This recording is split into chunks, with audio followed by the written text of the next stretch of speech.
very interesting spot of life where he made hell my teacher.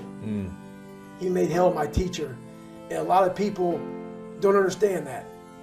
So I'm trying to give people a different thought process of life where failure, hell, disappointment, discomfort is a great learning tool.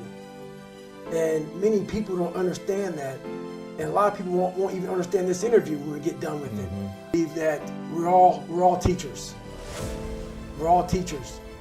And if you don't learn something and give back like what you learned, what's the point of living? You're wasting. Yeah, you're wasting. You have all this knowledge of what you learned. Some people may think you're crazy. Some people may put a title on you, but it is those few people who are like, you know what, I need to hear that. I mean, I suffer from severe toxic stress, and that was one of the big reasons why I started. I had a learning disability. My focus in life was way off. I was afraid. I was afraid of everything. And when you have that kind of foundation growing up, and that's where you start life at, is being abused and also working all night at a skating rink, not going to school, and you have a guy who's an alcoholic, and the second he got drunk, he got mad. I didn't care about my brother, I didn't care about me, but I saw this woman go from Mary Poppins, the sweetest person on the planet Earth. And when you see your mom start to transform to a shell, to a person whose face becomes stoic, a person who has no emotion, and that changes a kid. Yeah. And when you're young and you have to grow up so fast, so by 8 years old, my mind was of us 40-year-olds at 8. My family, like, life came at me. I started realizing more and more and more that all these people were gone. What was haunting me was me. I can't control my dad. I can't control the people calling me nigga. I can't control all these things, but they were things that kept me down. It started becoming my reality.